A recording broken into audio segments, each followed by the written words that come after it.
بسم اللہ والصلاۃ والسلام علی رسول اللہ۔ آج کا ہمارا درس قرآن سورہ بقرہ کی آیت نمبر 177 سے شروع ہوگا۔ پہلے ہم اس کی تلاوت سنتے ہیں، پھر انشاءاللہ اس کا ترجمہ تفصیل۔ اعوذ باللہ من الشیطان الرجیم، بسم اللہ الرحمن الرحیم۔ لیس البر ان تولوا وجوہکم قبل المشرق والمغرب ولكن البر من آمن باللہ والیوم الآخر والملائکة والکتاب والنبیین وآتى المال على حبه ذوي القربى واليتامى والمساكين وابن السبيل والسائلين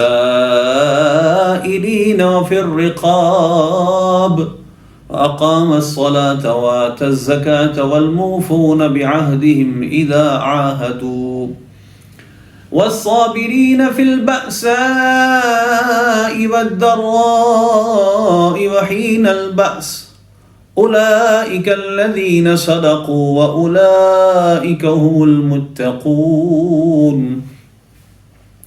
يا أيها الذين آمنوا كتب عليكم القصاص في القتلى الحر بالحر والعبد بالعبد والأنثى بالأنثى فمن عفي له من أخيه شيء فاتباع بالمعروف وأداء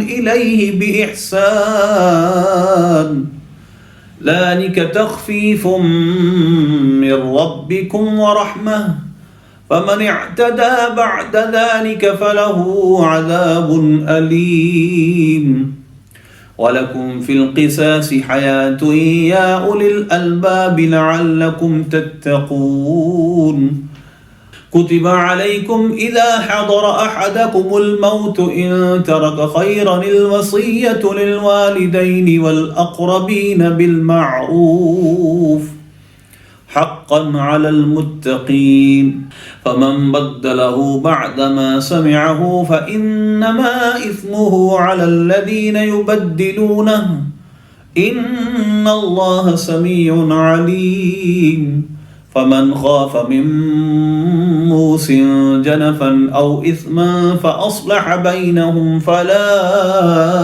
إثم عليه إن الله غفور رحيم صدق اللہ العظیم۔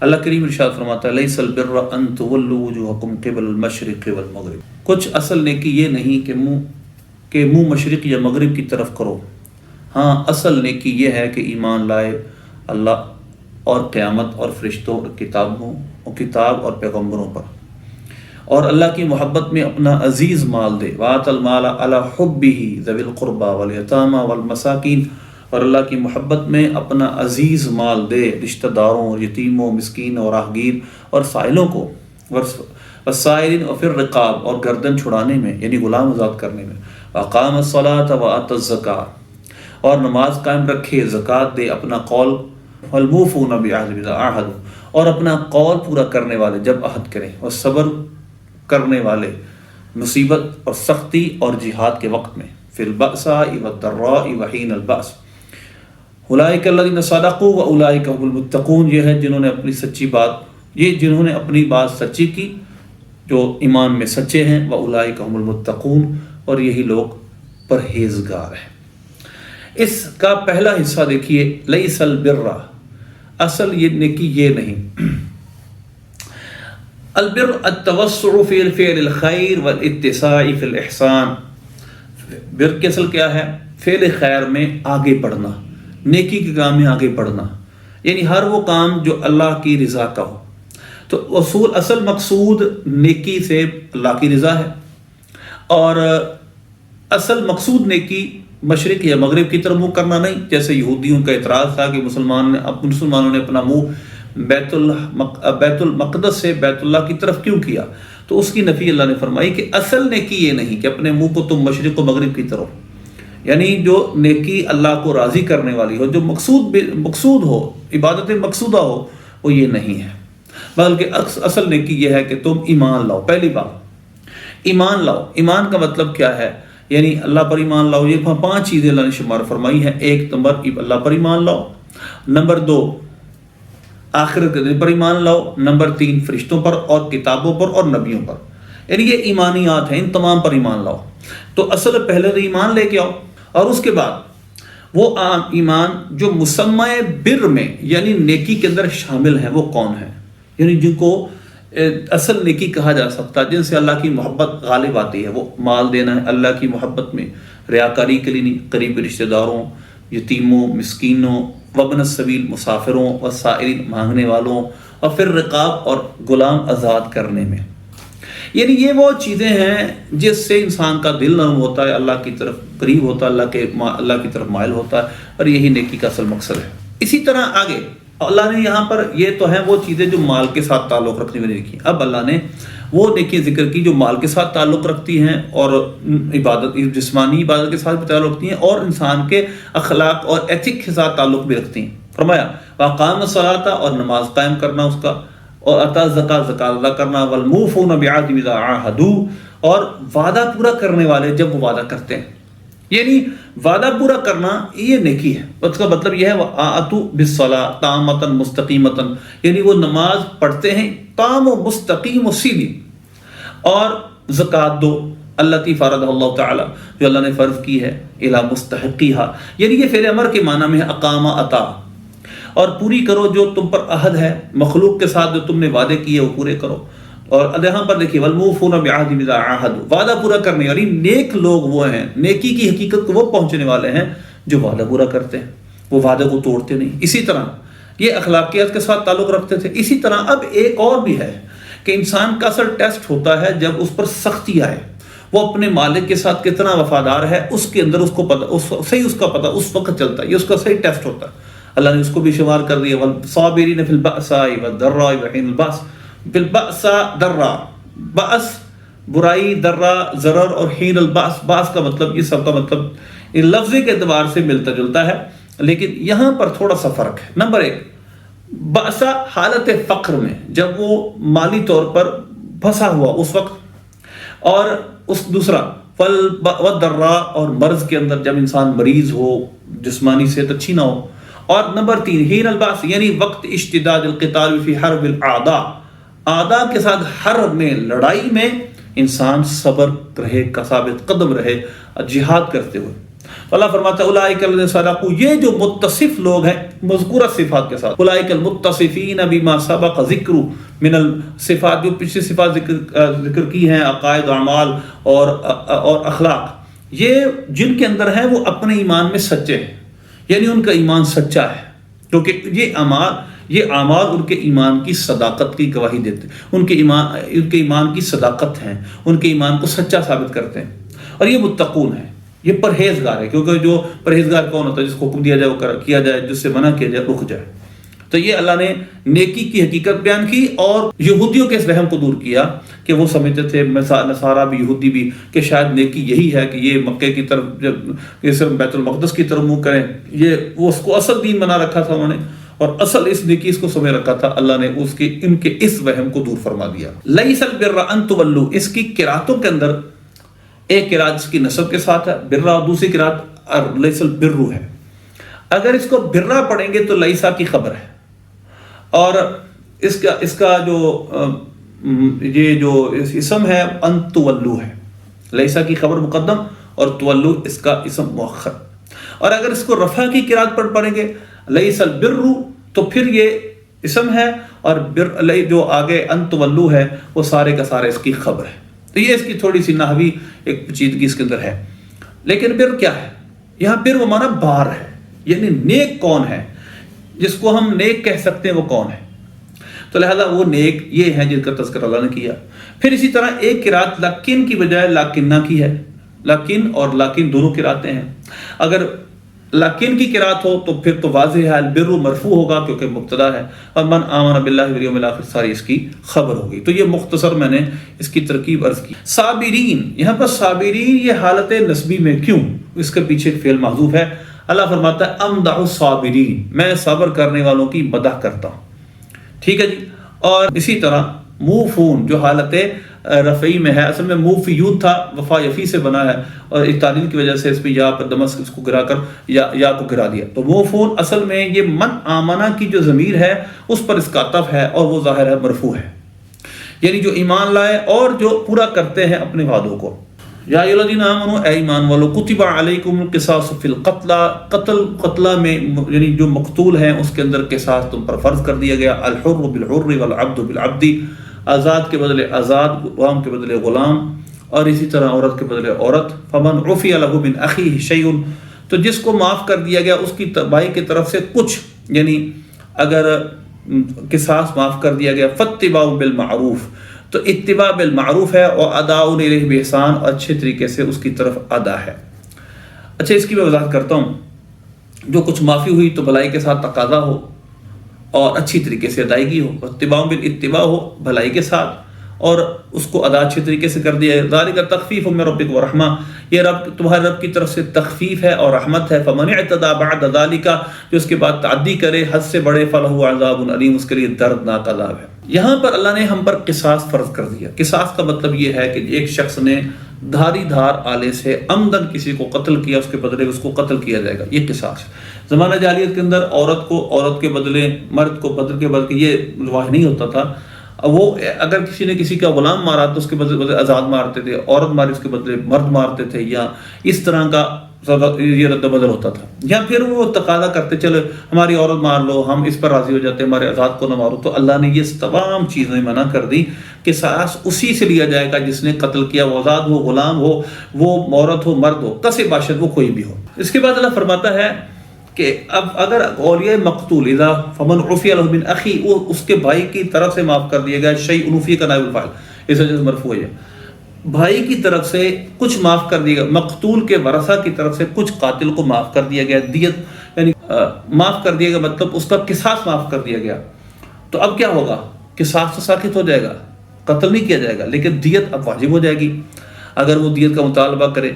تو اس آیت میں اللہ نے فرمایا کہ اگر مقتول کے ورثہ قتل معاف کر دیں اور کہیں دیت دے دو، تو پھر اتباع بالمعروف، اچھے طریقے سے وہ مطالبہ کریں، احسن طریقے سے، وَأَدَاءٌ إِلَيْهِ بِإِحْسَان، اور اس کی طرف یعنی مقتول کے ورثہ کی طرف پھر اچھے طریقے سے ادا کرنا، پھر بلا وجہ ٹال مٹول نہ کی جائے.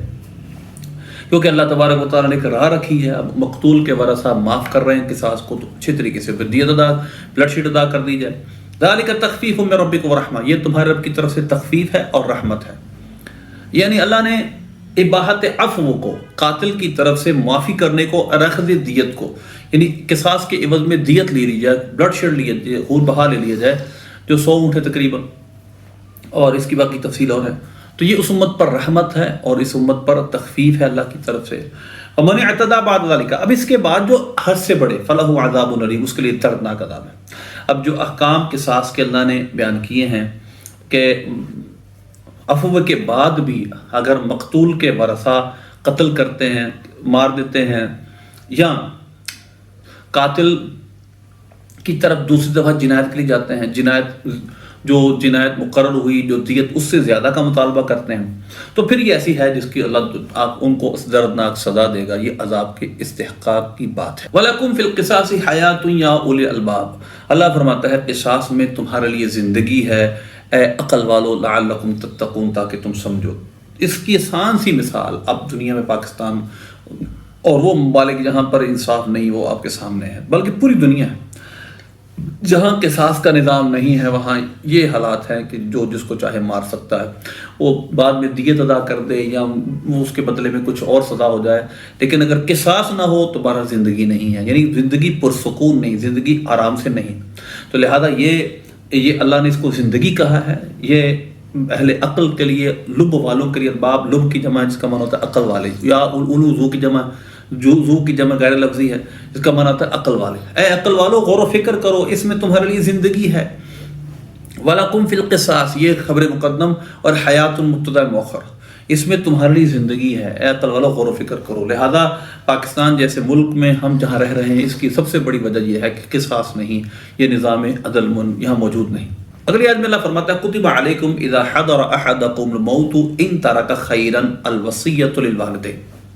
کتبہ کا نائب الفاعل پہ سمجھیے الوصیۃ، وصیت فرض کر دی گئی تم پر اے ایمان والو جب تم میں سے کسی کو موت آئے، اگر وہ خیر چھوڑے، مال چھوڑے، ان تارک خیرہ، تو وصیت کس کے لیے ہے؟ والدین کے لیے، قریبی رشتہ داروں کے لیے، معروف طریقے سے وفق دستور وہ اپنے والدین کے لیے، اپنے قریبی رشتہ داروں کے لیے وصیت کرتا ہے۔ حقا علی المتقین، یہ متقیوں پر حق ہے۔ فمن بدلہ بعد ما سمعہ، جو اس کو بدل دے، کس کو بدلے؟ بدل تبدیل سے فعل ماضی ہے یہاں پر، لیکن شرط کی وجہ سے یہ جس کا ترجمہ ماضی میں نہیں ہوگا، تو جو وصیت کو اس کو سننے کے بعد بدل دے، بعد ما سمع، جو اس نے سنا اس کے سننے کے بعد بدل دے، فانما اثمہ علی الذین یبدلون، تو اس بدلنے کا گناہ اس پر ہے جس نے اس کو بدلا۔ ان اللہ سمیع علیم، اللہ سننے والا جاننے والا ہے۔ جو بدلے گا اس وصیت کو، اللہ اس کو سن رہا ہے اور اس کو پتہ ہے کہ کیا تھا اور کیا کر دیا گیا۔ وصیت کی گئی وہ اس وقت بھی سن رہا تھا، لہذا بھاگ کر کہاں جاؤ۔ فمن خاف من موص جنفا او اثما، تو جسے اندیشہ ہوا کہ وصیت کرنے والے نے کچھ بے انصافی کی، من موص جنفا، جنف بے انصافی، او اثما یا گناہ کیا، فاصلح بینہم فلا اثم علیہ، تو اس نے ان میں صلح کرا دی تو ان پر کچھ گناہ نہیں۔ ان اللہ غفور رحیم، بے شک اللہ بخشنے والا مہربان ہے۔ یہ آیات منسوخ ہے، پہلے یہ حکم تھا کہ قریبی رشتہ داروں کے لیے وصیت ہے، لیکن جب سورہ نساء کی آیات نازل ہو گئی، یوصیکم اللہ فی اولادکم للذکر مثل حظ الانثیین، وہاں والدین اور قریبی رشتہ داروں کے حق بیان کر دیے گئے، تو جن کے حقوق وہاں مقرر کر دیے گئے ان کے اب اس کا وصیت میں حصہ نہیں ہوتا۔ لا وصیۃ لوارث، اب وارث کے لیے وصیت نہیں ہے۔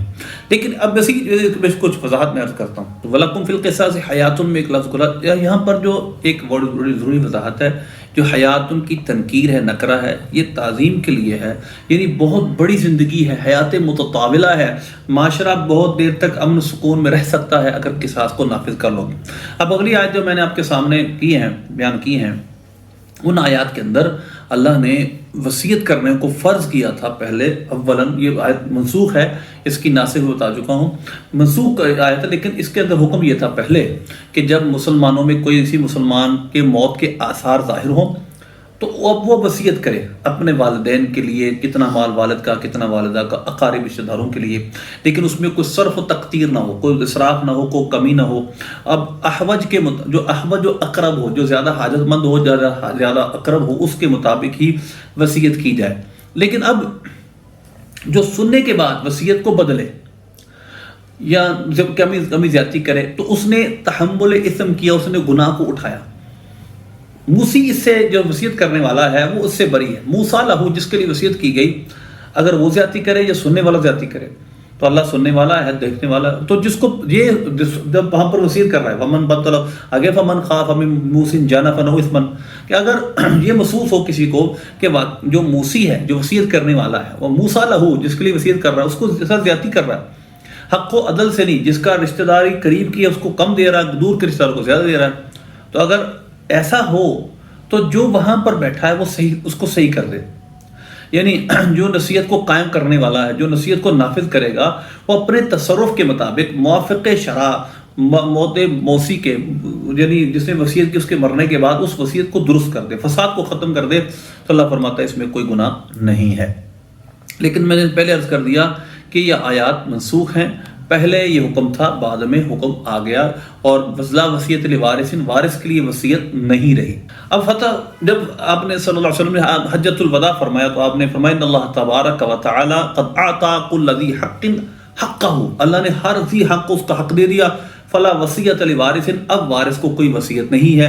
حضرت سعد بن ابی وقاص رضی اللہ عنہ کا واقعہ بھی ہے اس میں کہ میں ایک دفعہ بہت سخت بیمار ہو گیا، نبی پاک صلی اللہ علیہ وسلم میری تیمارداری کے لیے تشریف لائے، فقلت یا نبی اللہ انی اترک مالا، عرض کی یا رسول میں مال چھوڑ کر جا رہا ہوں، وانی لم اترک الا ابنۃ واحدۃ، تو میری صرف ایک ہی بیٹی ہے، فاوصى بثلث مالی اترک ثلثا، میں 2 مالوں کا وصیت کر دیتا ہوں، 2/3 مال یعنی 2/3 مالوں کی وصیت کر دیتا ہوں اور 1/3 چھوڑ دیتا ہوں۔ آپ نے فرمایا لا، عرض کی میں نصف کی اور نصف چھوڑ دیتا ہوں، نصف کی وصیت کر دیتا ہوں، فرمایا نہیں۔